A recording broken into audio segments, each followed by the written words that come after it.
I've been class rep at Tiangshuan Academy for 3 years. Not one student has ever listened to me. Flying swords slice past my head. I don't flinch. Someone spits in my face. I don't wipe it off. Even the cafeteria lady feels sorry for me. She saves me a bowl of cold porridge every day. The whole school calls me the useless good luck charm. The one who keeps the bad energy away. What they don't know is I could slam that sword-throwing fatty into the wall. But the moment I lift a single finger, I face total annihilation of body and soul. 3 years. 1,097 days. Every single second, the ancient Dao Fruit inside me devours me endurance, trading it for fusion progress. Today, Class A's vice rep called me a guard dog in front of everyone. He said tomorrow's grand tournament will make the whole school laugh at me. I said nothing, because when I look inward, the Dao Fruit fusion sits at 99.9%. Tomorrow, perfection. And the match they've arranged for me just happens to be tomorrow. That sword missed his ear by an inch. On the left side of the classroom, a heavy-set Kitties doubled over laughing, hands still locked in the hand seal for sword flight. Chubby Joe, can you even aim? What if you actually kill the class rep? The headmaster won't shut up about it. Beside him, a red-haired girl sits with her legs crossed, filing her nails, dragging out a thin metallic scrape. Class rep him? A waste with 0 cultivation level. Hasn't even awakened basic spiritual energy sensitivity. What gives him the right to be Class F's rep? His fate chart is tough enough. The classroom explodes with laughter. I don't look up. I don't even raise an eyebrow. I know this scene too well. 3 years ago in the autumn, the headmaster called me to his office. The old man stroked his white beard with a kind smile. Zane, every kid in Class F has connections. Wild bunch, and nobody wants to deal with them. I checked your records. Your fate chart is iron hard. You carry the mark of the lone star of celestial doom. You can hold down dark energy. Go be their class rep. You don't have to manage anything. Just sit there. For 3 years, I've shown up to class on time every single day. I sit in the chair behind the podium from morning until night. Class F students brawl in the classroom, flying swords ricocheting everywhere. Pill furnaces explode. Someone in the back row sets up a formation array for gambling. Not one person listens to me. Not one person looks at me. I am Class F's mascot, the one they keep around to hold down the bad energy. Divine insight system. Day 1097. Dao Fruit fusion progress, 99.7%. A cold mechanical voice sounds in my mind. Only I can hear it.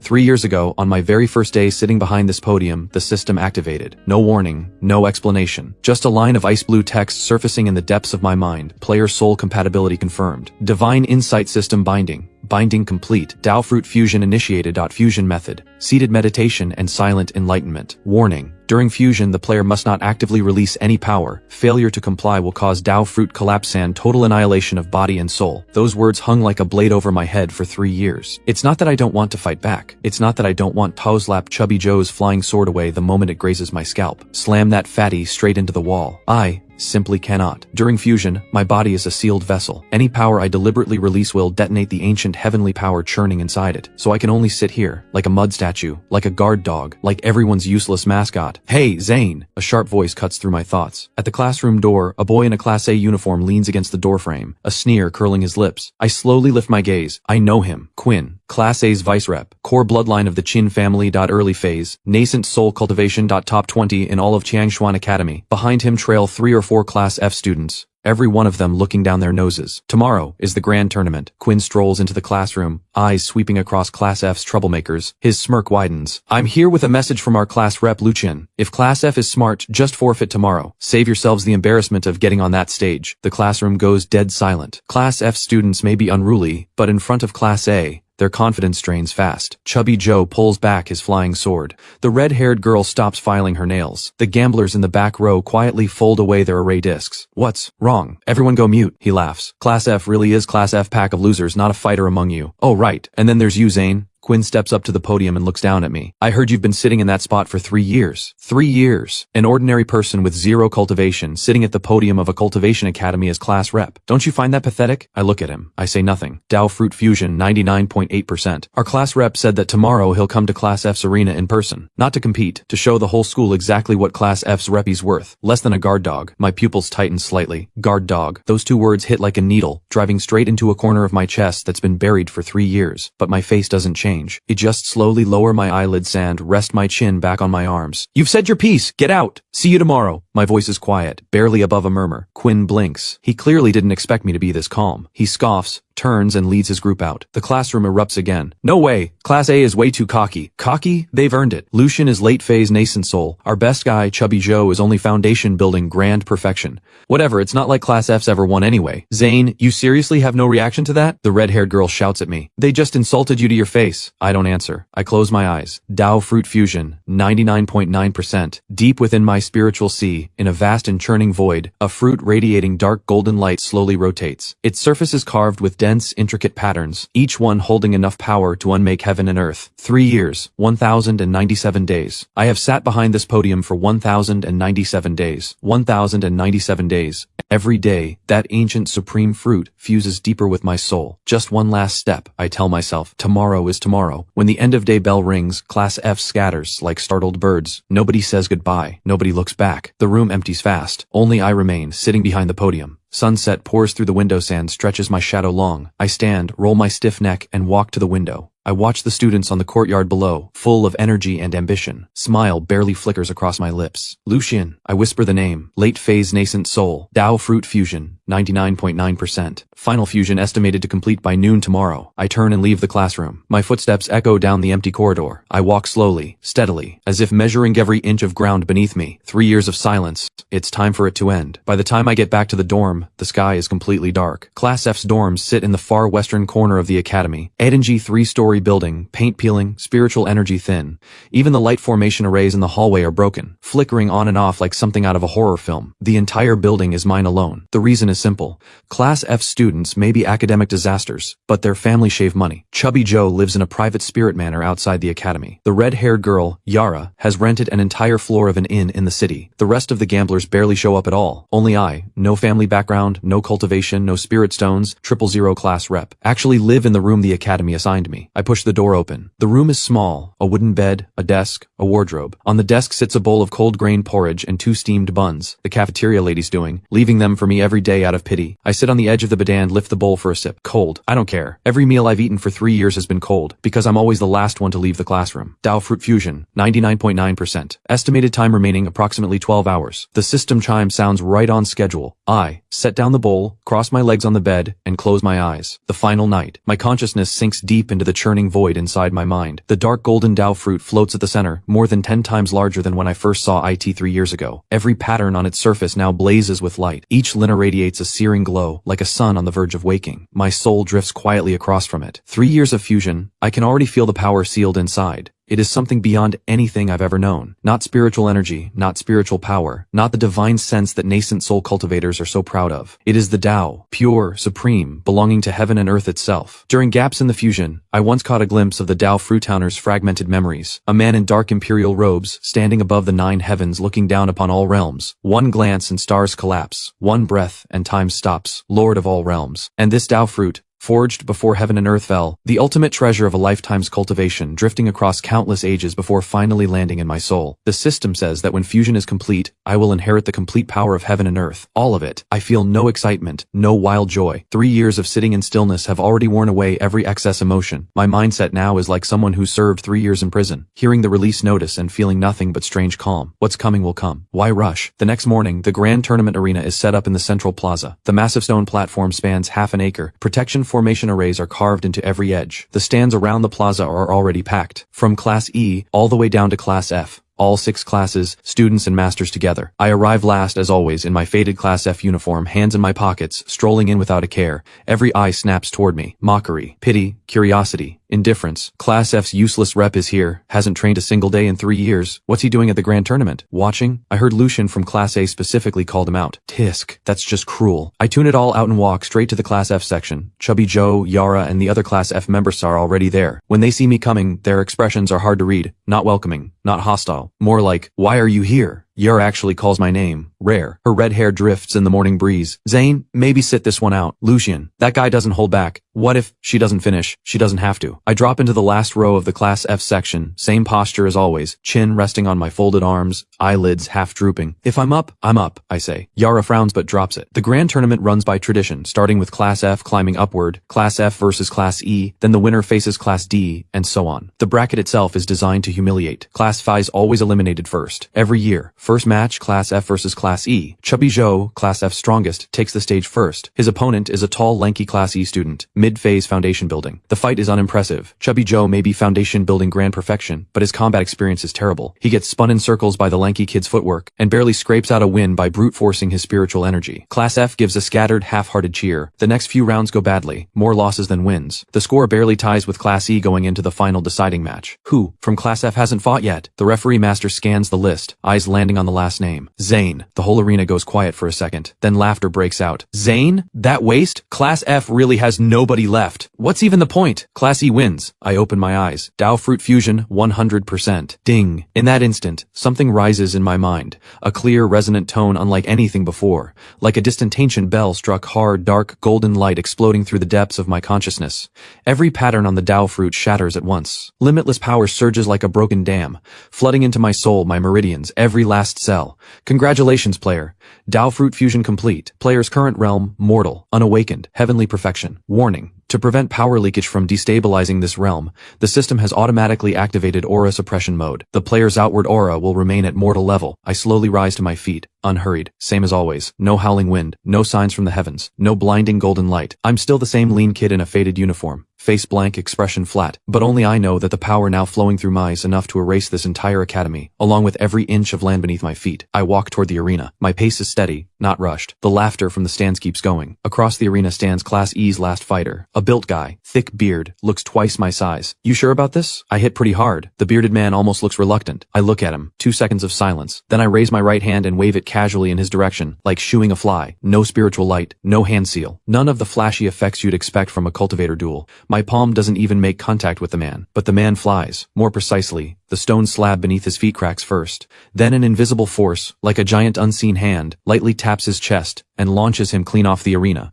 He tumbles 3 times through the air and crashes into the grass below, leaving a body-shaped crater. Silence. The referee master stands there, mouth open, scoring Jade nearly slipping from his grip. He instinctively releases his divine sense to check the man's condition. Late phase foundation building cultivator. Protective spiritual shield fully intact. But the man is unconscious. Not from injury, scared unconscious. That force was precise in a way that sends chills down the spine, perfectly dismantling his will to resist without leaving a single scratch. That level of control, the referee master honestly doesn't think 30 years off cultivation could get him there. Class F, Zane, wins. His voice trembles. The stands are still dead quiet. Everyone is trying to process what just happened. A mortal with no detectable spiritual energy waved his hand and sent a late phase foundation building fighter flying. Has to be an illusion trick, someone mutters. Class F must have set up a formation array on the arena beforehand. Someone else agrees. Yeah. How else do you explain it? A waste can't just... I've already stepped off the arena. Back to the Class F section. Same seat, chin on arms, eyelids drooping, exactly as I was 5 minutes ago, like nothing happened. Chubby Joe stares at me for a full 10 seconds, mouth opening and closing, before he finally squeezes out, "Rep, did you just rip one? Did you fart him into the wall?" Yara flicks a nail against the back of Chubby Joe's head, but her eyes on me have changed. Behind that dark eyeshadow, for the first time, something calculating flickers. I ignore everyone. My full attention is on the system panel in my mind. Dao Fruit fusion. Complete. Players. Available abilities. Heavenly. Divine sense. Unlimited range. Can perceive all heavenly laws across all realms. Can freely invoke the laws of the Dao, including but not limited to time, space, cause and effect, life and death. Heavenly physique. Body indestructible. Immune to all techniques. Aura suppression mode. Maximum releasable power is capped at the mortal realm ceiling. Tribulation crossing grand perfection. Exceeding this limit will trigger heaven's backlash. Player advised to proceed with caution. I sit quietly and absorb this. Heavenly power crammed into a mortal shell. Like pouring the entire ocean into a single cup. The system's aura suppression mode acts as the walls of that cup, making me look no different from an ordinary person. But a cup is still a cup. I cannot release my full power in this low-level world, or the entire realm will pop like a soap bubble. Interesting, I think. The news of Class F beating Class E barely causes a stir, because the next opponent is Class D. Class D's strongest is early phase golden core, a full major realm above Class F. Next round, Class F versus Class D, the referee calls it. From Class D's side, a girl steps forward. High ponytail, a short sword at her hip. Sharp and composed, she releases her early phase golden core pressure without restraint, and the foundation building students in the Class F section go pale. Who's fighting? Chubby Joe shrinks into his seat. Yara looks away. The others look like they want to disappear. I'll go. I stand. Again? The referee frowns. Zane, early phase golden core and late phase foundation building are not in the same league. I'm already walking up. The ponytail girl watches me, brow furrowed. You're the one who sent that guy flying just now? Yeah. How? I think about it. Seriously. Strong. Grip. Her frown deepens. She takes a slow breath. Short sword out. Golden core spiritual energy floods the blade A. Pale blue glow forms along the edge. I won't hold back. That's fine, I say, and nod. She launches, her body becoming a streak of blue light. Sword thrusting straight for my chest, so fast that most of the stands only catch an afterimage. I extend 2 fingers, index and middle, and catch the blade's tip without an inch to spare. The blue light explodes. Spiritual energy floods from the sword, trying to break through, but my fingers don't move. Like 2 mountains pinching a falling leaf, the ponytail girl's pupils contract sharply. She pours everything she has into the blade. Her core spiritual reserves flood in like a dam breaking, and the glow on the sword blazes brighter and brighter. The entire arena trembles faintly. I stand still. 2 fingers. Same position, my expression is almost bored. Enough, I say. A light flick, a sharp metallic ring. The sword tears free, spinning up into the sky, arcing, and plants itself firmly in the stone crack at the arena's edge. The girl stumbles back 3 steps, wrist numb. The web of her hand split open, blood dripping between her fingers. She stares at me, chest heaving. What cultivation level are you? I don't answer. I turn and walk off the arena, back to the thousands of eyes in the stands. My voice is as flat as if I'm commenting on the weather. Next, this time, nobody in the stands laughs. In the Class A section, front row, a young man in white sits perfectly still with a cup of tea. Lucian, Class A's rep, Tianchuan Academy's undisputed #1 talent, late phase, nascent soul at 17, rumored to be 1 step from spirit severing. Features sharp and refined, presence as calm and smooth as fine jade. Every girl in the Academy's dream. Right now, his teacup hovers just before his lips, never quite reaching them. His gaze is locked on my retreating back. Interesting. Lucian sets the cup down. A faint smile.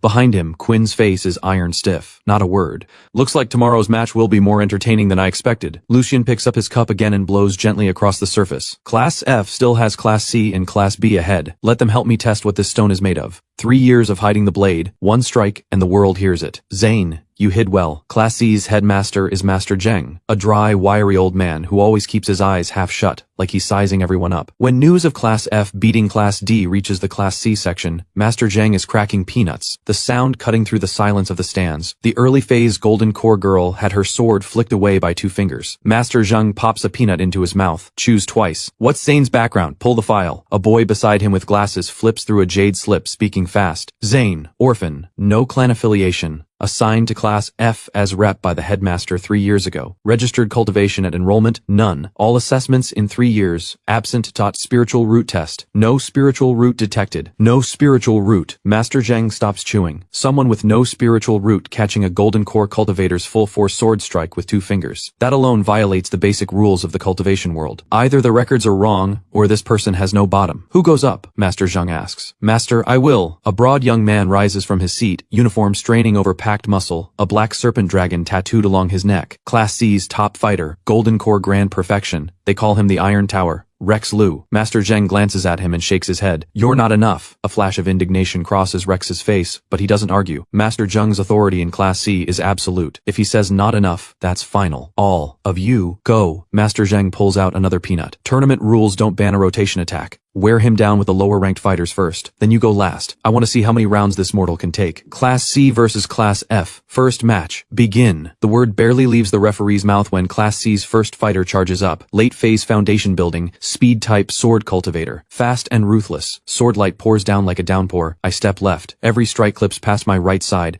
smashing into the stone floor and blasting a neat line of cracks. The sword cultivator freezes. He launched a full coverage strike. Theoretically, no blind spots, but 1 step to the side and I dodge everything perfectly. It's not speed. I was already standing in the 1 spot that couldn't be hit. I reach out and flick the sword cultivator on the forehead. His eyes roll back. He falls straight backward. The protection formation array at the edge bounces him back and he collapses, out cold. The second fighter up is a talisman cultivator. Talisman's clutched in hand, not even activated yet when he realizes I'm already standing right in front of him. How did you? His mind goes blank. I pat him on the shoulder. Give up. He trembles head to toe, lips shaking, and finally forces out 2 words. I yield. 3rd match. 4th match. 5th match. Body cultivator. Array master. Beast tamer. My approach is different every time, but the result is exactly the same. None of them can touch me. I move like wind. Or like a wall. On attack, I'm everywhere. On defense, I'm untouchable. What makes everyone's skin crawl is this. Across all 5 matches, nobody senses even a trace of spiritual energy from me. I look like a genuine mortal, one who's just dismantling golden core cultivators. How is that possible? Someone in the stand starts shaking. How much is he actually hiding? Did you notice every move he makes uses the minimum force needed, just enough to knock someone out or force them back? Not a single person seriously hurt. That precision is scarier than anything our masters can do. In the Class C section, Master Zheng crushes the last peanut in his hand, not cracked open. Crushed, shell, and all, ground to powder. Rex watches Master Zheng's face, and for the first time sees something he's never seen on this old fox. Gravity. Go! Master Zheng stands, brushes peanut dust off his pants, voice dropping. Don't hold back. Use your life-bound treasure. Rex takes a deep breath and steps onto the arena. The black serpent dragon tattoo on his neck comes alive, peeling right off his skin, becoming a 30-foot ink-black dragon apparition. The dragon opens its jaw and lets out a deep, rumbling roar. Golden core grand perfection pressure crashes outward like a flash flood. The stone slabs around the arena begin to split. Lower ranked students in the front rows are pushed back by the pressure. Faces white. Incredible. The Iron Tower lives up to his name. Golden core grand perfection plus a life-bound treasure. That's early phase nascent soul power. Rex's fists clench. The ink-black dragon circles above him, coiling for 3 full breaths. Then it dives. The dragon tears through the air. Its apparition carries the weight of total annihilation and hurls itself straight at my face. I lift my head and watch that roaring gink black dragon closing in. Then I yawn. I raise my right hand, easy and loose, fingers slightly spread, and close my hand gently around the dragon apparition. Its charge stops dead, like it slammed into an invisible wall, or like an unseen hand just grabbed it by the throat. The 30-foot dragon hangs frozen less than 1 foot from my face, mouth open, body thrashing, unable to advance even an inch. I close my fist. Crack. The dragon apparition splits in two, dissolving into a sky full of ink-black sparks that fade into the air.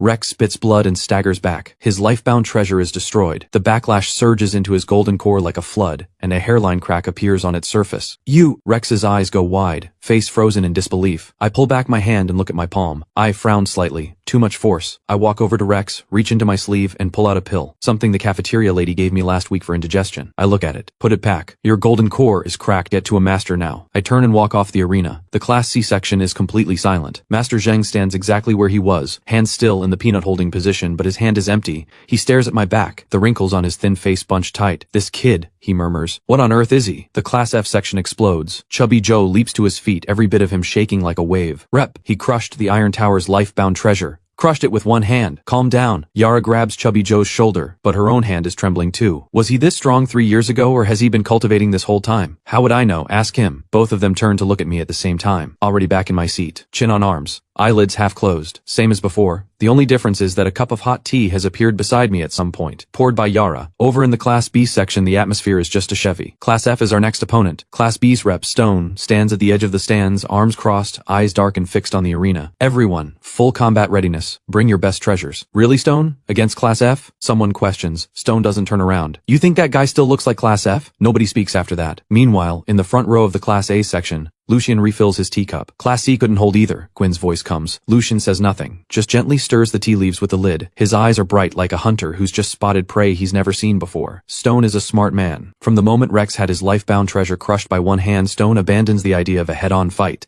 Golden core grand perfection plus a life-bound treasure, and it still didn't last a single round. Nobody in Class B can do more than Rex, but smart people fight smart. Listen up. Stone gathers Class B S8 fighters, voice low. Forget his cultivation level. The tournament rules are clear. Team match. Best of 3, 5 per team. No matter how strong Zane is, he's still just one person. The rest of Class F is nothing but foundation building scrubs. Strategy is simple. 5 of us focus fire on one target. We don't go after Zane, we go after his teammates.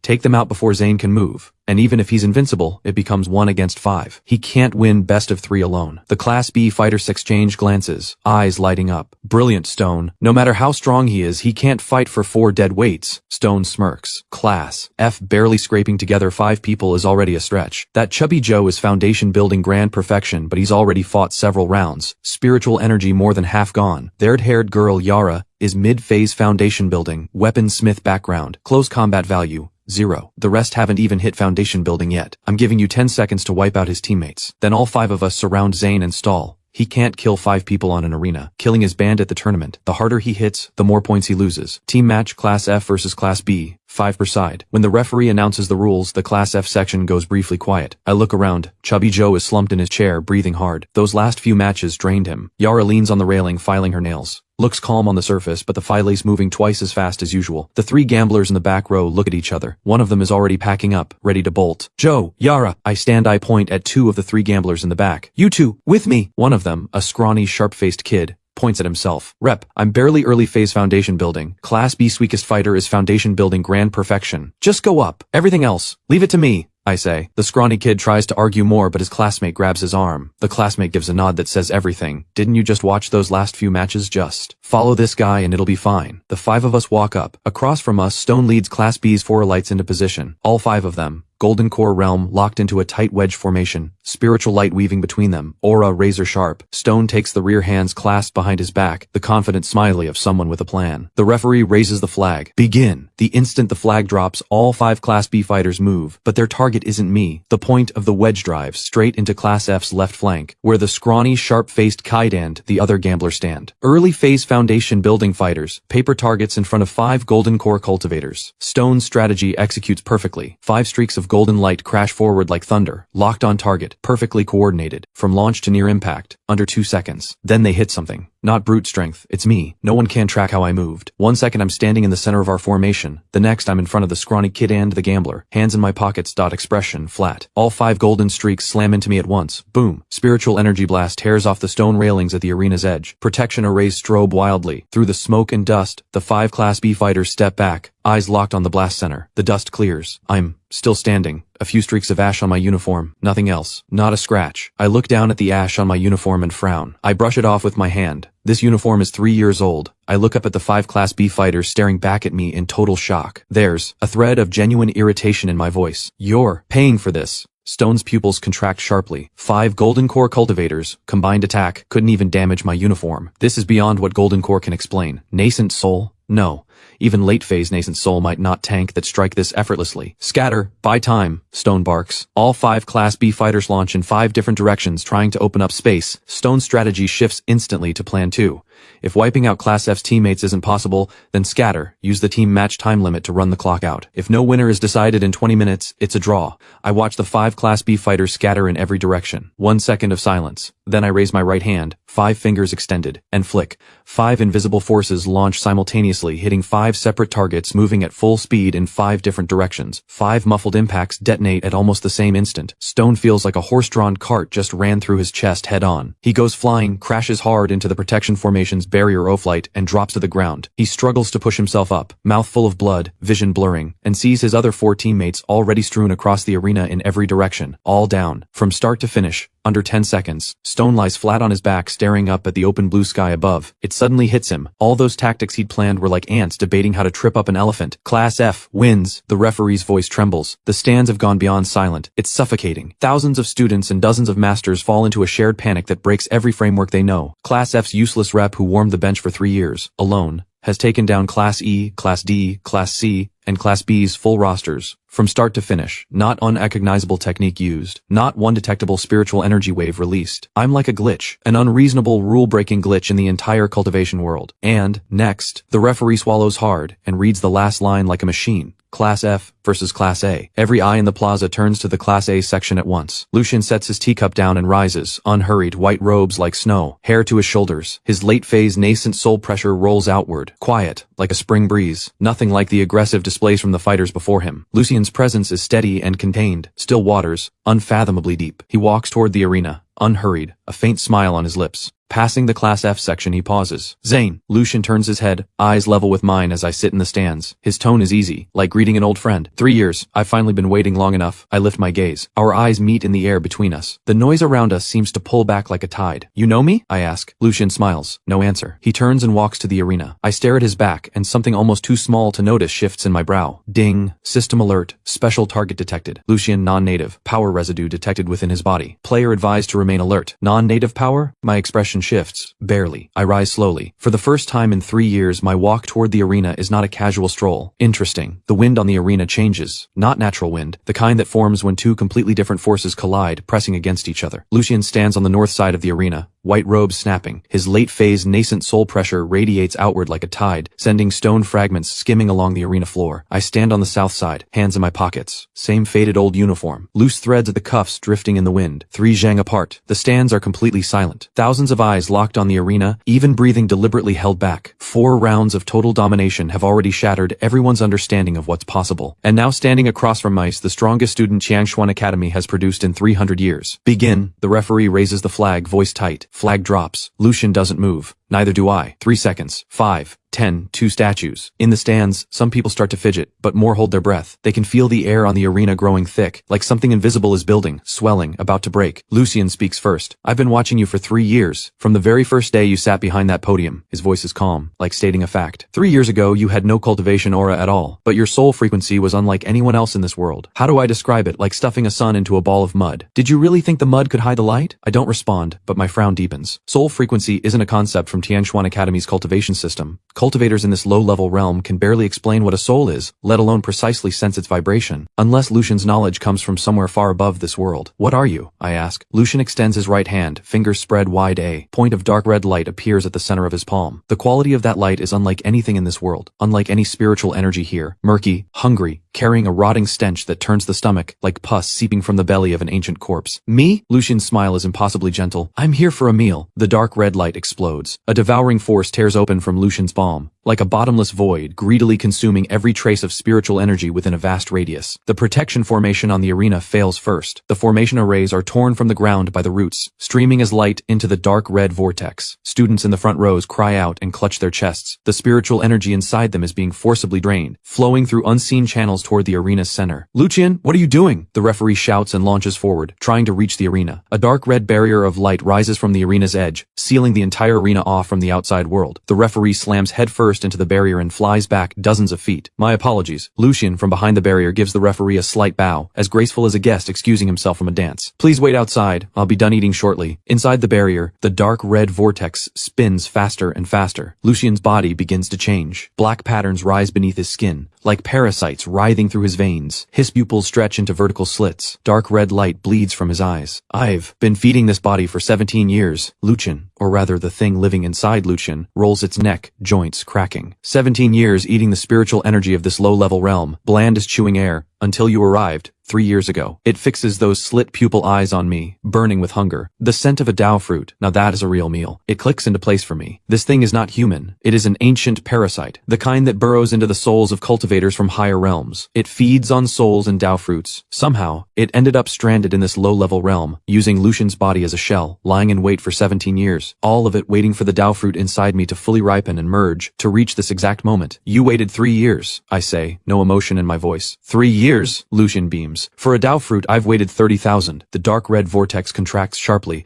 becoming a dark red serpent hundreds of feet long, jaws wide open, lunging to devour me. Everywhere the serpent passes, space itself cracks apart, exposing Thera void beneath. This strike is far beyond late phase nascent soul, even past spirit severing. If unleashed outside this arena, it would be enough to level all of Tianshuan Academy. I watch the dark red serpent roar toward me and calmly raise my right hand. Unlike before, this time my palm lights up. Dark golden radiance rises from beneath my skin, like the first ray of dawn breaking through clouds, not blazing, not loud, but the moment it appears, every dark red vortex, the barrier, and every black pattern on Lucian's body begins to tremble. This is pressure from the top of the food chain, the Tao of heaven and earth. Against all things corrupt and dark, it is simply crushing from a higher dimension. I close my fist. The dark golden light becomes a pillar, driving straight through the serpent's skull. The serpent lets out a shrill shriek. Its massive body explodes from the center out, dark red fragments scattering in every direction, disintegrating the moment they hit the ground, like snowflakes dropping into boiling water. Lucian's smile finally freezes. No, impossible. He steps back. The stone slab under his foot cracks. A Dao fruit just fused. How can the purity already be this high? You've already fully mastered it. I don't answer. Take one step forward. Just one. But when that step lands, the entire arena shudders and cracks spiderweb across the dark red barrier from edge to edge. The parasite inside Lucian senses death. It starts to fight. Lucian's body twists violently, bones dislocating in rapid succession.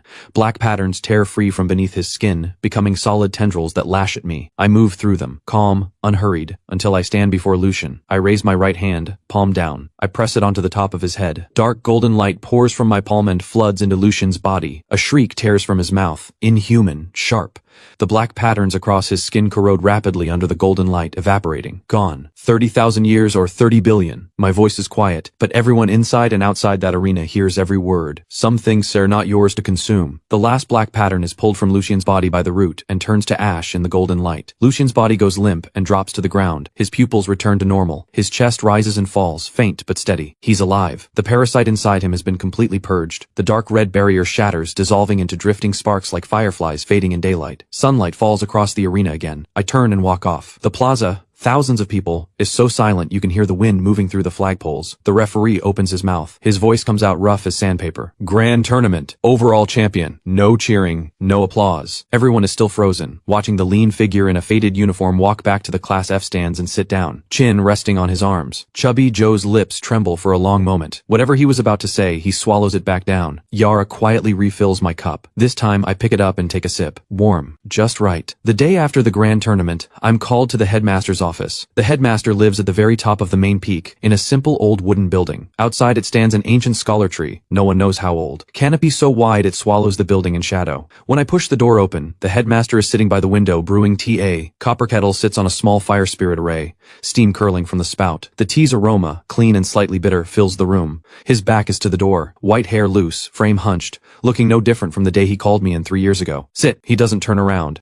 I take the seat across the desk. 2 rough clay bowls sit on the desk, already filled. I pick one up and take a slow sip. The tea runs warm down my throat, spiritual energy spreading through my meridians. This is no ordinary tea leaf. The spiritual energy concentration is 100 times higher than anywhere else in the academy. Of course, for me now, it's no different from plain water. The headmaster turns around, carries his bowl to the seat across from me, eyes cloudy and yellowed, lids hanging loose. At a glance, just a worn-out old man on his last legs. But I notice one detail: the hand holding his bowl is perfectly still, unnaturally still. A man his age should have at least some tremor. What you did yesterday? Good. He blows across his tea.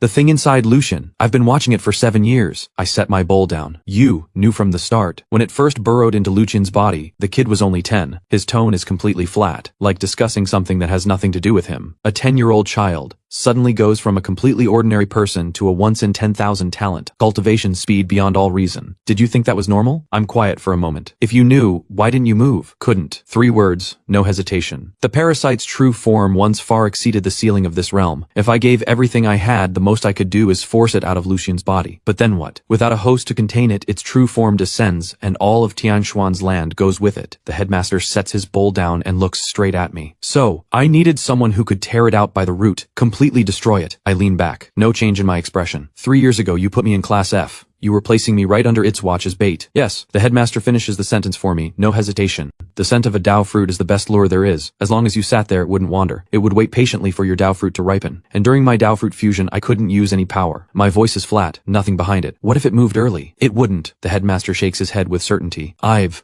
studied what that kind of creature does. It only wants a fully ripened fruit. Half ripe. It can't swallow. Your Dao fruit wasn't complete. It wouldn't take the risk. I stare at the headmaster for 5 seconds. He stares right back, holding his cup, expression open. Go ahead and yell if you want to. That was a big gamble, I finally say. For 3 years what you went through in Class F, I saw every bit of it. The headmaster's voice drops. His cloudy eyes show a flicker of something. Guilt, barely visible. Flying swords. Mockery. The cold bench, cold porridge, cold buns, all of that is a debt I owe you. But I had no other choice. In this realm the only thing that could kill it was the Tao of heaven and earth. The room falls quiet for a while. Wind stirs the old scholar tree outside. Leaves rustling, a few drifting through the window and landing on the desk. Your cultivation level, I say, shifting the subject. It's not just this realm ceiling, is it? The headmaster pauses. Then he smiles, wrinkles deepening across his whole face, looking for a moment like nothing more than a kind and ordinary old man. Your perception is sharper than I expected. He sets his bowl down. No more hiding. Something releases from within him. Not spiritual energy, not spiritual power, but something older and deeper. If my Dao fruit is the sun at noon, then what rises from the headmaster is what lingers on the horizon after sunset. Faint, but once magnificent. Tribulation crossing. Late phase, I say. More precisely, half-step heavenly immortal. Then a fall back to tribulation crossing late phase. The headmaster gives a pained laugh. I failed my attempt at heavenly immortal when I was young. The heavenly tribulation broke me. Surviving it all was lucky. He pats his own thin leg. This body barely holds a tribulation crossing late phase. If I actually had to fight, maybe 1 or 2 moves before I'm done. Any more and I'd fall apart. I understand now. Tribulation crossing late phase is already at the absolute top of this realm. Every other master in Tianshuan Academy peaks at spirit severing. The headmaster outclasses this entire world. But against a parasite from a higher realm, still not enough. So he found me, the unexpected variable, and spent 3 years laying the groundwork, closing it all in one move. What happens to Lucian now? I ask. After you purge the parasite, Lucian's own soul is undamaged. But that thing lived inside him for 7 years. Every bit of his cultivation was fed to him by the parasite. Now that the parasite is gone, the cultivation goes with it. Exhales, the Academy's #1 genius at 17, nascent soul late phase, overnight, back to immortal with no spiritual root. Worse off than you were. At least you knew what you were waiting for. He doesn't know anything. I don't say a word. The headmaster rises from his seat and walks to the window. He watches the students crossing the courtyard below. He's quiet for a moment. Then, as if just remembering something, he reaches into his sleeve and pulls out a jade slip. Almost forgot. This is for you. I take it. I send my divine sense into it. The message inside is brief and blunt. Northern border of the Tiangshuan continent. Deep within the Wanyao Mountains, large-scale spatial rifts have been opening for the past 3 months. Corrupted beasts of unknown origin keep pouring through. 3 border cities have already been wiped out. The headmaster's voice drops low. The energy signature of those rifts matches the entity that was inside Lucian. My eyes sharpen. You're saying it wasn't acting alone? The headmaster nods slowly. The pale sky outside reflects in his clouded eyes. It was only the vanguard. The room falls silent. I tuck the jade slip into my sleeve and stand. I'm almost at the door when the headmaster calls out behind me. Zane. I stop. I don't turn around. Starting. Today, you're no longer class rep of Class F. I turn and look at him. He's holding his tea bowl with both hands, his smile carrying a quiet trace of guilt and a whole lot of relief. 3 years is enough. Time to get up and walk. I say nothing. I push the door open and leave. A leaf from the old locust tree drifts onto my shoulder. The wind takes it away. I walk down the steps and through the corridor. I move through the crowd on the academy's main path. Sunlight hits my face, bright enough to make me squint. I narrow my eyes and notice 2 people sitting on a stone bench nearby. Chubby Joe and Yara. Joe has a massive bag of snacks clutched to his chest, his cheeks stuffed full. Yara sits cross-legged, filing her nails. When she sees me come out, the file pauses. Rep, Joe calls out, muffled by food, crumbs flying a solid foot from his mouth. What did the headmaster want? Was it a promotion? Class A rep? No, wait. Student council president? Shut up. Yara taps her nail file against Joe's forehead. Don't talk with your mouth full. It's disgusting. Joe claps a hand over his forehead and sulks as he swallows. I look at them both, surprised. Were you waiting for me? Not waiting for you, Yara says. She clips the nail file back to her waist, folds her arms and looks away. Just passing by, Rep? She's lying. Joe betrays her instantly. She's been sitting here since you walked into the headmaster's office. That's almost an hour. Another tap of the nail file, right on his skull. I don't call her out. I just walk past the bench. I'm heading out on a trip. Yara's file goes still. Joe forgets to chew. Where? Yara asks. North, the Wanyao Mountains. The Wanyao Mountains? Joe nearly launches off the bench. Rep, are you out of your mind? That place is a bloodbath right now. 3 border cities wiped out by corrupted beasts. Not a single survivor. Spirit-severing realm cultivators went in and never came back. I don't slow down. Then I'll go take a look. Wait, Yara stands. She catches up in a few quick steps, her red ponytail sweeping behind her. She cuts around to face me, blocking my path. Take us with you. I look down at her. Yara is almost a full head shorter than me. She tilts her face up and glares, eyes bright beneath the dark liner, and in them something I've never seen on any face in Class F before. Sincerity. Mid-phase foundation building, I say. I know. The weakest corrupted beasts in the Wanyao Mountains are golden core stage. You'd be useless in there, and you'd slow me down. Yara blinks once. Her jaw tightens. 3 years, she says, voice low, like she doesn't want anyone else to hear. You sat behind that podium for 3 years. Joe threw flying swords at you. Those poison freaks treated you like air. I scraped my nail file on the desk just to annoy you 3 years and not one person gave a damn about you. Now you're leaving. And damn it, I at least owe you one real thing. I'm quiet for 3 seconds. Behind me, I hear the rustle and smack of Joe hurling his snack bag aside, then the rapid thunder of footsteps. He jogs over, wheezing, and plants himself beside Yara. He squares his round belly. I'm coming too. He thumps his chest. Grand Perfection Foundation building can't beat Golden Core, but I can take a beating. Lots of patting. He pats his stomach. The flesh jiggles. I look at Yara, then at Joe. One of them spent 3 years not sparing me a glance. The other spent 3 years throwing flying swords at my head like they were darts. Now one is blocking my path. The other just ran over to be my human shield. Life really is ridiculous. Do what you want. I step around Yara and keep walking.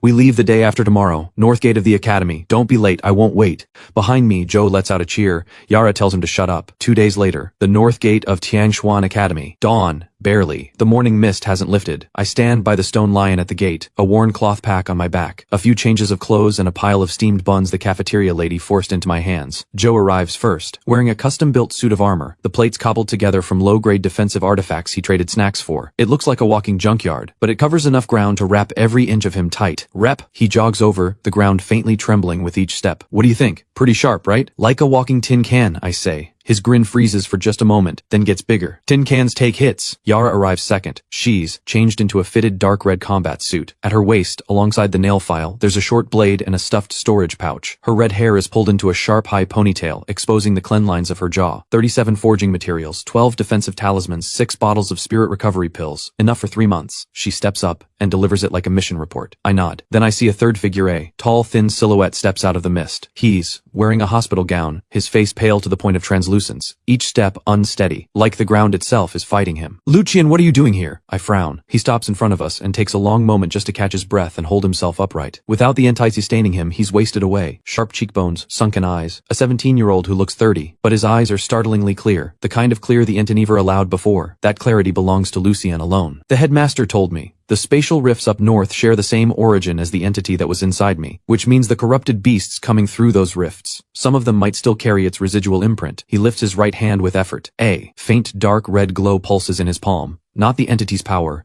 just the residual imprint it left behind after 7 years of parasitic presence. I can sense them. I stare at that faint red glow. Few seconds of silence. A living radar. This man with 0 cultivation level walking in to volunteer as a detector. You can't even beat an early phase foundation building cultivator right now, I say. My tone carrying no feeling, just fact. One shockwave from a corrupted beast inside those mountains would kill you. I know. You know, and you still came. Lucian smiles. After the entity was removed, his smile is nothing like it used to be. None of that unsettling warmth. Just a recovering teenager pulling at the corners of his mouth with a clumsy effort. That thing killed a lot of people using my body. 3 border cities. Hundreds of thousands of lives. Taken by my hands, my spiritual power, my face. He pauses. I have to go. The morning mist drifts slowly between the 4 of us. I turn and walk out through the north gate. Keep up. No falling behind. Lucian blinks, then starts moving. Joe catches him by the Armand, half guides, half carries him along. Yara brings up the rear. She fishes a spirit recovery pill from her pouch and presses it into Lucian's hand. Don't die on the way. The 4 of them disappear into the mist. A thin layer of dew settles over the stone lion at the Academy's north gate. The northern border is 2,400 miles from the Academy. 4 days at a golden core cultivator's pace. But with 2 foundation building cultivators and 1 ordinary person, the journey stretches to 7. On the 3rd day,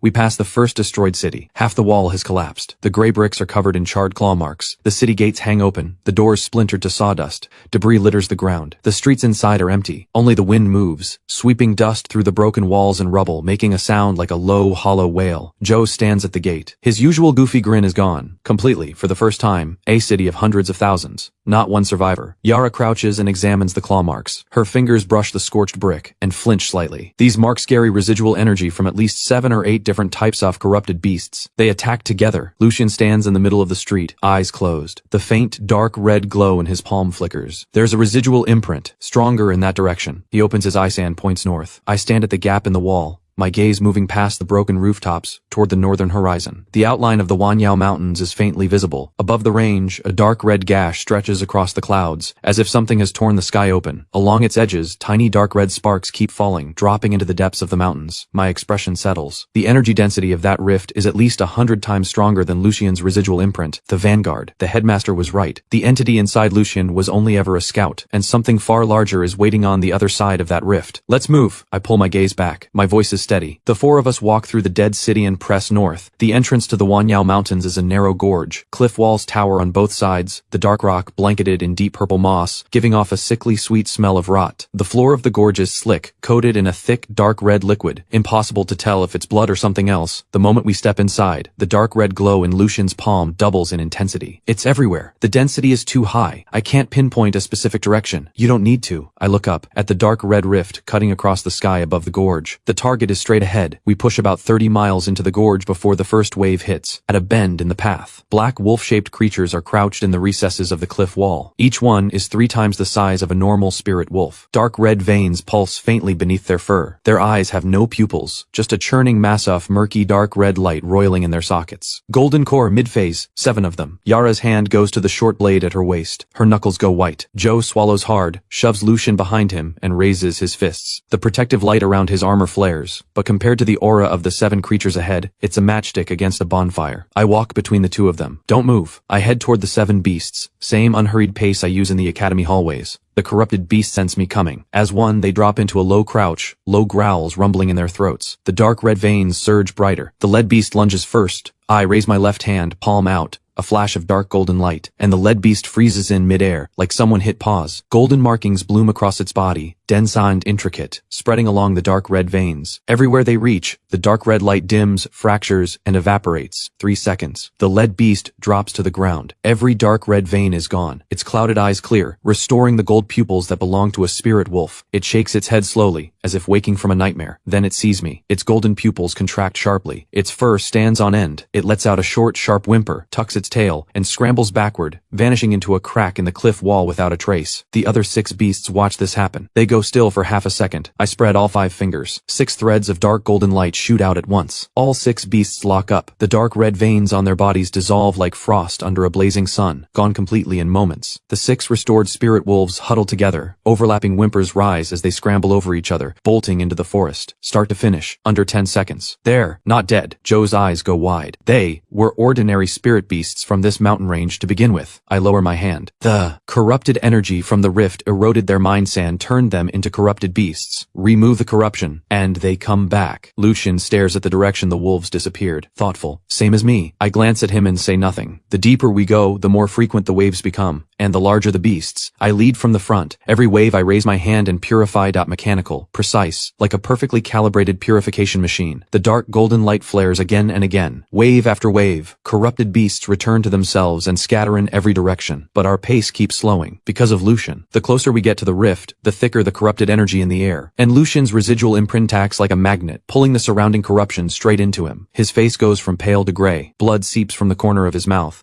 He shakes with every step. Stop! Yara pulls a spirit recovery pill from her pouch and presses it into Lucian's mouth, then takes out a defensive talisman and presses it against his back. The talisman flares briefly, barely enough to block the worst of it. Lucian leans against the cliff wall and gasps, his forehead slick with cold sweat. I can still walk. Another half mile and we'll be carrying you. Yara's tone is blunt. Her hands, wiping his sweat, are not. I stand 10 paces ahead and look back. 2 miles ahead. 2 miles is directly beneath the rift. You 3 wait here. Rep, Joe starts. This isn't a discussion. I cut him off. The corrupted energy at the rift's core is dozens of times stronger than here. If you go in, Lucian dies on the spot. Your golden core and Yara's spiritual root will be corroded. My tone is flat. No room for argument. Joe opens his mouth, then swallows it back down. Yara stands and stares at my back. Her lips move. 3 words come out. Come back alive. I don't turn around. I walk. 2 miles, roughly 15 minutes. Not because it's difficult, because I'm watching. The area directly beneath the rift has completely transformed. The rock on the ground is buried under dark red crystalline formations. Like a reef of blood coral has grown from the earth. The air is thick with corrupted energy. Dark red haze rolls visibly along the ground. Above me the rift looms close. More than 100 yards across, its edges constantly shedding fist-sized dark red energy clusters that drop toward the earth. Each one hits the ground and rapidly expands, and becomes a new corrupted beast. This is why they never stop coming. The rift is pouring corrupted energy into this realm without pause. Everything it touches, every living thing, gets turned into a mindless killing machine. I stand directly beneath the rift, looking up at the dark red wound torn across the sky. My heavenly divine sense pushes through the rift hand into the space on the other side. 1 second, I pull it back. On the other side of the rift is a boundless dark red void. Tens of thousands of entities float within it, the same kind as the one inside Lucian, but far larger and far more numerous. They press against the rift like a swarm of starving locusts trying to force the opening wider. If that rift reaches its breaking point, they will all come through. When that happens, forget the Tiangshuan continent. The entire realm becomes their feeding ground. I pull my gaze back. A slow, quiet breath out. I raise both hands. Dark golden light pours from every pore of my body, 100 times more intense than anything before. It doesn't expand outward. It flows along my arms and gathers between my palms, condensing into a golden sphere the size of a fist. Its surface is etched with markings identical to the Dao Fruit, every line rotating, weaving, and reshaping at a speed visibly to the naked eye. The dark red rift above senses the power. It shudders violently. The energy clusters falling from its edges suddenly accelerate, as if the swarm on the other side has sensed the threat and is frantically pumping in more power. I don't move, raise my palm slowly. The golden sphere lifts free. It hovers 3 feet above my head and begins to expand. Fist-sized, melon-sized, millstone-sized, dark golden light floods the entire area. The dark red crystalline formations on the ground let out a sharp, piercing crack under the light, shattering to dust piece by piece.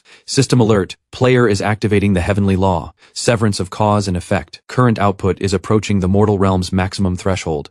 Please exercise restraint. I ignore it. Severance of cause and effect. The most fundamental law within the Dao Fruit. Everything that exists has cause and effect. The rift is no different. Long ago, countless ages in the past, a faint pulse of energy passed between the entity realm and the Tiangshuan continent. That exchange left a karmic thread, thin as a strand of hair. The entity followed it to the Tiangshuan continent and spent 7 years stretching that thread into the 100-yard rift before me. To close the rift, the karmic thread must be severed. The golden sphere expands to 30 feet and stops. I breathe in deep. Both hands slam down. The sphere shoots upward, straight into the center of the rift. Dark gold and dark red collide in the sky above. No explosion, no shockwave, no sound at all, just light, pure, overwhelming dark golden radiance spreads from the center of the rift in every direction, like a vast net cast across the entire sky. The dark red rift begins to shrink under the tide of golden light. The clusters at its edges are swallowed whole, reduced to nothing. Tens of thousands of piercing shrieks tear through from the other side. The entities throw themselves against the rift, fighting to stop it from closing. Several of the largest ones push their tendrils through, dark red fleshy tendrils reaching through the gap and thrashing wildly in the air. I raise my right hand, one finger pointed upward. A dark golden sword beam shoots from my fingertip, severing every tendril at the root. Dark red fluid seeps from the stumps and evaporates instantly in the golden light. The rift keeps shrinking. 100 yards, 50 yards, 20, 10. The shrieks from the entities grow sharper, more desperate. My face shows nothing. I stand still, right hand still raised, finger still pointing up. Dark golden light pours from me in a steady, endless stream, feeding into the golden sphere hovering at the center of the rift. 5 yards. 3, 1. At the final moment, one entity's eye squeezes through the nearly closed rift. It's larger than a millstone. My reflection stares back from its dark red pupil. It looks at me. Something flickers in that pupil. Something almost like the intelligence of a thinking being. Half a second, that enormous eye and mine lock together. Go! Back! The rift seals completely. The golden sphere dissolves without a sound, its purpose fulfilled, breaking apart into countless golden motes that fall like rain, drifting down to the ground, onto the dark red crystalline debris, onto my shoulders, into my hair. The sky returns to clean blue, as if that wound across the heavens never existed. I lower my hand. I roll my wrists. A little sore. A soft chime. Heavenly law. Severance of cause and effect. Execution complete. The karmic thread between the two realms has been fully severed. The rift is permanently closed. Total Dao Fruit consumed, 0.3%. 0.3%. I look at that number. The corner of my mouth moves. I turn and walk back. 2 miles away, at the base of the cliff wall, Joe is sitting on a rock eating a steamed bun. More precisely, a steamed bun the cafeteria lady packed for me. While I was gone, Joe quietly lifted 3 from my pack. He's already finished 2.5. Yara leans against the cliff wall, eyes closed, but her brow is pinched. Not asleep. Lucien lies on the ground, looking slightly better. The defensive talisman's glow holds the surrounding corruption at bay. Then, Lucien's eyes snap open. The corrupted energy is gone. Yara's eyes open at the same moment. She reads the air around her. Her pupils widen slightly. The dark red haze that has hung in the air for months is visibly dissolving before their eyes. Like someone has thrown open an enormous window and swept every trace of filth from the air. Rep. Joe still has half a bun stuffed in his mouth. He mumbles something muffled. Then he sees me walking back from up ahead. Evening light pours through the gap in the gorge. Golden light catches my hair and shoulders, scattered with tiny golden motes that glitter in the dying sun, like I just walked out of a golden rain. Other than that, not a thing has changed since we left. Clothes intact, hair undisturbed, breathing steady. Done? Yara asks. Done. I walk to my worn cloth pack and open it. 3 buns are missing. I look up at Joe. Joe tucks the last half of a bun behind his back, looking completely innocent. I let it go. I take out the last whole bun and split it in half. One half goes to Lucien. He takes it and pauses. Thank you. The cafeteria lady made them. I bite into my half. 2 chews. Cold. The journey back is easier than the way here. With the corruption gone, the Wanyao Mountains return to what they once were. Towering ancient trees. Clear streams. Spirit beasts poking their heads from the undergrowth. The creatures that were once twisted into corrupted beasts now roam the mountains in small groups, eyes clear, alert. By the time the 4 of us exit the gorge, the sky has gone fully dark. Joe finds a flat clearing and scrambles to get a spirit flame going under a pile of firewood. Yara digs a small pot from her storage pouch on, throws in the remaining rations with stream water, cooking it into a porridge that no one would call good. The 4 of us sit around the fire, a bowl each. Lucien sips slowly. The ashen gray is mostly gone from his face, replaced by the faint warmth of someone recovering. He stares into the fire for a while, then speaks. Zane,